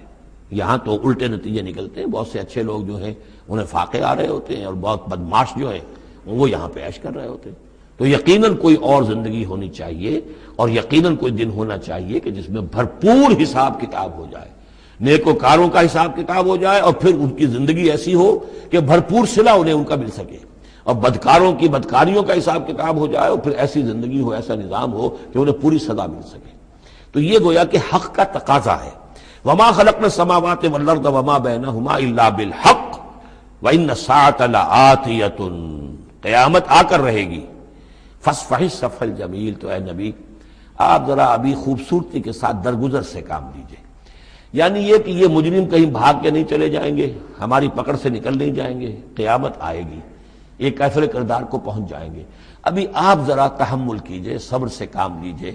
فاصفح الصفح الجمیل، ابھی ہماری مرضی اس میں ہے کہ ہم ان کی رسی دراز کریں، یہ جو کچھ کہہ رہے ہیں برداشت کر لیجئے، سن لیجئے، سنا انسنا کر لیجئے، یہ جو آپ صبر کریں گے اس سے آپ کے درجات بلند ہوتے چلے جائیں گے، لیکن فوری طور پر آپ کے دل میں اگر یہ خیال پیدا ہونے بھی لگے بربنائے طبع بشری کے، انہیں سزا ملنی چاہیے، یہ بدبخت مجھے کیا کہہ گیا ابھی، یہ مجھے پاگل کہہ گیا اور یہ مجھے جو ہے ساحر کہہ گیا یا مسحور کہہ گیا، نہیں، فصفح الصفح الجمیل، ابھی ذرا آپ خوبصورتی کے ساتھ چشم پوشی کیجئے، نظر انداز کیجئے۔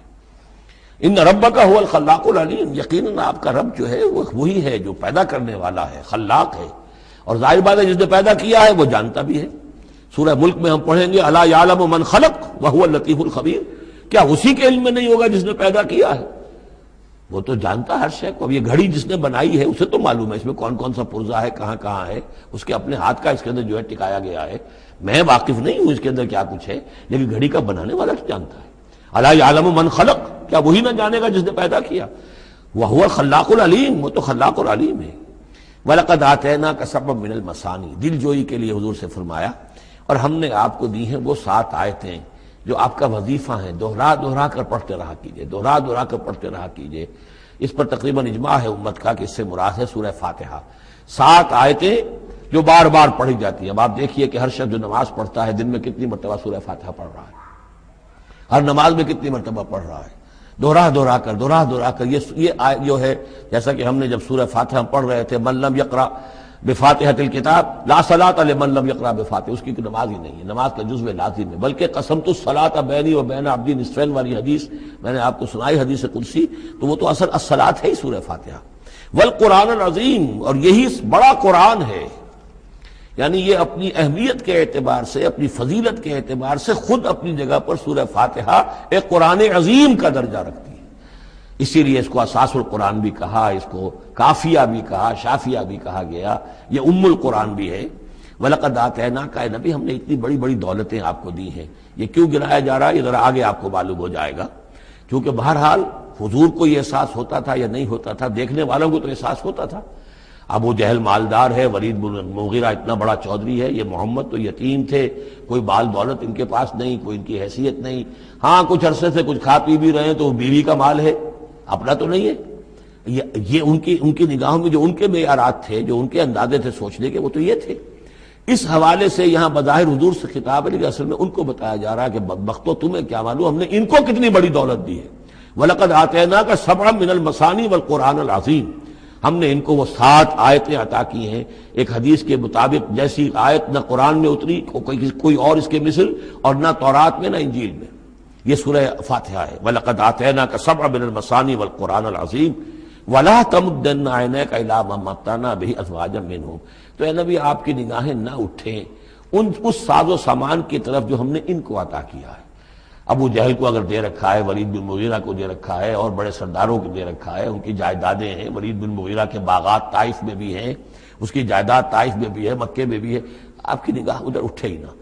پر کاہ کے برابر، جیسا کہ ایک حدیث میں آتا ہے کہ دنیا مافیہا کی حیثیت اگر اللہ کی نگاہ میں ایک مچھر کے پر کے برابر بھی ہوتی تو اللہ کسی کافر کو ایک گھونٹ پانی بھی اس دنیا سے نہ دیتا۔ جو اللہ کا ماننے والا اور جاننے والا، اللہ کو جاننے والا ہو، تو اس کی نگاہ میں تو پھر اس دنیا و مافیہا کی وہی وقت ہونی چاہیے، وہ متاثر نہ ہو یہاں کی چمک دمک سے، آپ کی نگاہ اٹھے ہی نہ۔ لا تمدن عینیک الی ما متعنا بہ ازواجا منہم، ان کو جو ہم نے دے رکھا ہے ساز و سامان اور زیبائش اور آرائش جو ہے، آپ کی نگاہیں ادھر نہ اٹھے۔ ولا تحزن علیہم، اور اب دیکھیے ان کے اوپر جو بھی اب عذاب آئے گا یا جس عذاب کے مستحق ہو رہے ہیں، آپ اس پر غم بھی نہ کھائیے۔ ٹھیک ہے یہ آپ کا کنبہ ہے، قبیلہ ہے، اب ابو لہب آپ کا چچا بھی ہے، لیکن یہ کہ اب غم نہ کیجئے آپ۔ وَاخْفِضْ جَنَاحَكَ لِلْمُؤْمِنِينَ، اور آپ اپنے کندھوں اور بازوؤں کو ذرا جھکا کر رکھیے اہل ایمان کے لیے۔ یہ ہمارے فقراء جب آتے ہیں، یہ جو غلام طبقے سے جو لوگ آئے ہیں، یہ لوگ جو گرے پڑے طبقات سے تعلق رکھتے ہیں، جب یہ آپ کے پاس آئیں تو آپ ان کا استقبال کیجئے۔ فَقُلْ سَلَامٌ عَلَيْكُمْ كَتَبَ رَبُّكُمْ عَلَىٰ نَفْسِهِ الرَّحْمَةَ، تو اس انداز میں ان کا استقبال کیجئے، ان کے سامنے تواضع کیجئے، ان کے سامنے اپنے کندھوں کو جھکائیے۔ وَاخْفِضْ جَنَاحَكَ لِلْمُؤْمِنِينَ، یہی مضمون ایک مرتبہ پھر سورہ طٰہٰ کے اندر آئے گا۔ وَاخْفِضْ جَنَاحَكَ لِمَنِ اتَّبَعَكَ مِنَ الْمُؤْمِنِينَ، اہل ایمان یہ جو آپ کی پیروی کر رہے ہیں، آپ اپنے ذرا کندھے ان کے سامنے جھکا کر رکھیے۔ یا یہ حکم دیا گیا ہے اولاد کو والدین کے بارے میں، اگلی صورت میں آ جائے گا سورہ بنی اسرائیل میں، کہ ان کے لیے اپنے کندھوں کو اپنے بازوؤں کو ذرا جھکا کر رکھا کرو، والدین کے سامنے تن کر نہ کھڑے ہو کہ کندھے جو ہیں اٹھے ہوئے ہیں، بلکہ کندھے ذرا دبا کر۔ وَاخْفِضْ جَنَاحَكَ لِلْمُؤْمِنِينَ وَقُلْ إِنِّي أَنَا النَّذِيرُ الْمُبِينُ، اور کہہ دیجئے کہ میں تو صرف خبردار کرنے والا ہوں، کھلا خبردار کرنے والا، میری اس کے سوا کوئی ذمہ داری نہیں ہے۔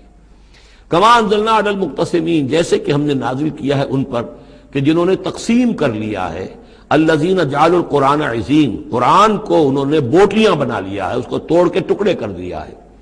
اب اس کے اندر دو رائے ہیں، ایک تو یہ کہ اس قرآن سے مراد یہی قرآن ہے، اور مذاق اڑایا کرتے تھے لوگ، یہ جو بھی تھے ابو جہل اور اس کے ساتھی، بھائی فلاں صورت تو میری ہے، وہ تمہیں لے جاؤں گا، وہ فلاں صورت جو محمد کہتا ہے وہ تم لے جانا، وغیرہ وغیرہ، آپس میں وہ تقسیم کرتے تھے ہنسی مذاق میں۔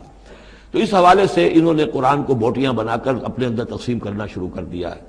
ایک رائے یہ ہے، مجھے وہ زیادہ قرین قیاس معلوم ہوتا ہے کہ قرآن کے لفظ کا اطلاق تورات پر بھی ہوا ہے، کہ یہ قرآن وہ ہے جو محمد پر نازل ہوا، ولا بالذی بین یدیہ، ایک اور جگہ ہم آگے چل کر دیکھیں گے، وہ قرآن جو اس سے پہلے تھا، اور وہ گویا کہ وہ تورات تھی، اللہ کی کتاب۔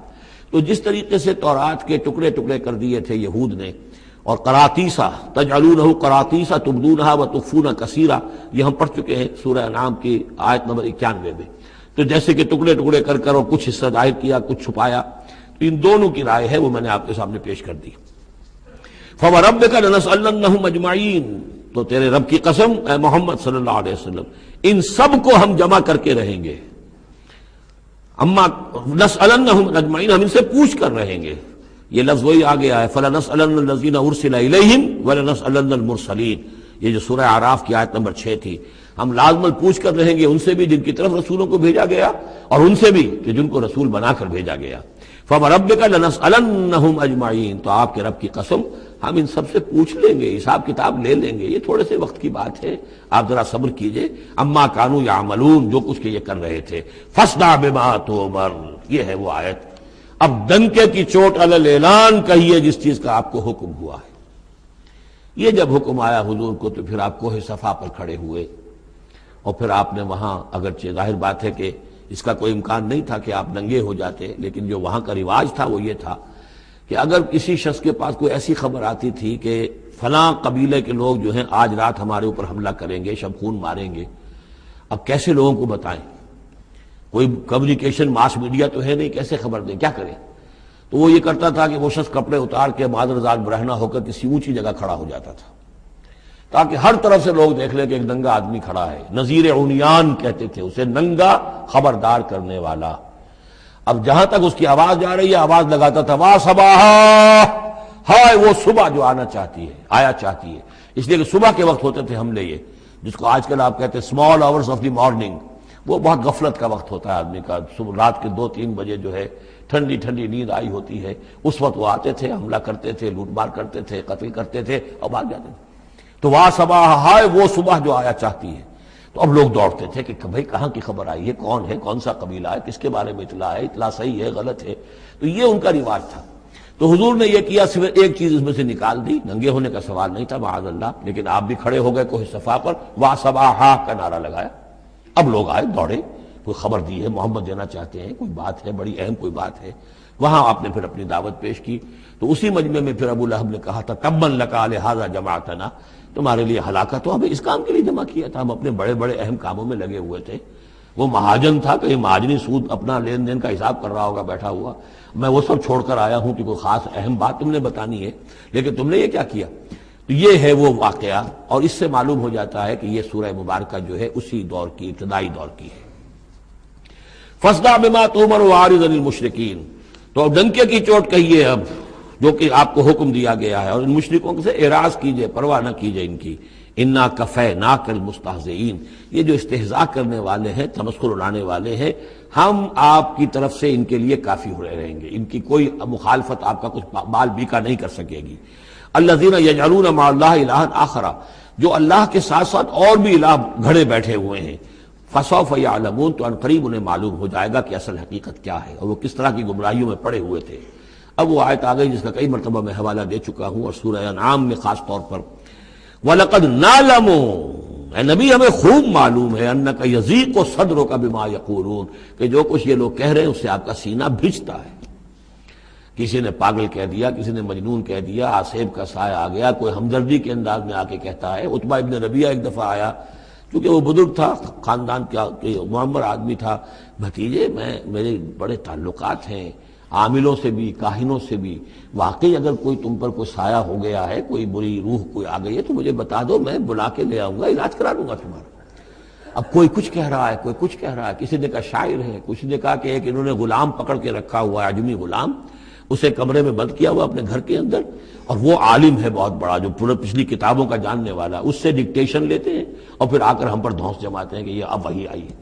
تو یہ ساری باتیں سنتے تھے حضور صلی اللہ علیہ وسلم، تو آپ کو تکلیف پہنچتی تھی، کوفت ہوتی تھی۔ وَلَقَدْ نَعْلَمُ، اے نبی یہ نہ سمجھیے کہ ہمیں اندازہ نہیں ہے کہ آپ کو کوفت ہو رہی ہے، آپ کو تکلیف ہو رہی ہے، آپ کا سینہ بھینچتا ہے۔ وَلَقَدْ نَعْلَمُ أَنَّكَ يَضِيقُ صَدْرُكَ بِمَا يَقُولُونَ، کہ جو کچھ یہ لوگ کہہ رہے ہیں اس سے آپ کا سینہ بھینچتا ہے۔ فَسَبِّحْ بِحَمْدِ رَبِّكَ، بس اپنے رب کے حمد میں اور تسبیح میں لگے رہیے، تسبیح کیجئے اپنے رب کی حمد کے ساتھ، اسی سے آپ کے دل کو سکون ہوگا، اطمینان ہوگا، اسی سے یہ کہ آپ کے لیے استقامت اور صبر کے راستے جو ہیں وہ کھلتے چلے جائیں گے۔ وَقُم مِّنَ السَّاجِدِينَ، اور سجدہ کرنے والوں میں ہو جائیے، آپ سجدہ کیجئے، تسبیح کیجئے، حمد کیجئے، اپنے رب کے ساتھ تعلق مع اللہ ہے کہ جو ان تمام سختیوں کو آپ کے لیے آسان کر دے گا۔ جتنا اللہ سے اپنے اس قلبی اور ذہنی رشتے کو مضبوط سے مضبوط تر بنائیں گے، اتنی ہی یہ تمام چیزیں جو ہیں آپ پر ہلکی ہوتی چلی جائیں گی۔ وَاعْبُدْ رَبَّكَ حَتَّىٰ يَأْتِيَكَ الْيَقِينُ، اور اپنے رب کی بندگی میں، پرستش میں لگے رہیے یہاں تک کہ وہ یقینی بات آ جائے۔ اور وہ یقینی بات کیا ہے؟ جو یقینی شے ہے، شدنی ہے، موت، یعنی یہ کہ تا دم آخر دم فارغ مباش، اندری رہ میں تراش و میں خراش، آخری وقت تک اس بندگی میں اپنے لگے رہیے، جو بھی آخری موت جب تک آ جائے۔ یا موت سے مراد یہ بھی ہو سکتا ہے یقین سے، یقینی بات اللہ کی مدد آ جائے، اللہ کی طرف سے غلبہ حاصل ہو جائے اور اللہ تعالیٰ کی نصرت آ جائے، اللہ کا فیصلہ آ جائے، لیکن عام طور پر گمان یہی ہے کہ اس سے مراد موت ہے۔ وَاعْبُدْ رَبَّكَ حَتَّىٰ يَأْتِيَكَ الْيَقِينُ، اور اپنے رب کی بندگی اور پرستش میں لگے رہیے یہاں تک کہ وہ یقینی شے وقوع پذیر ہو جائے۔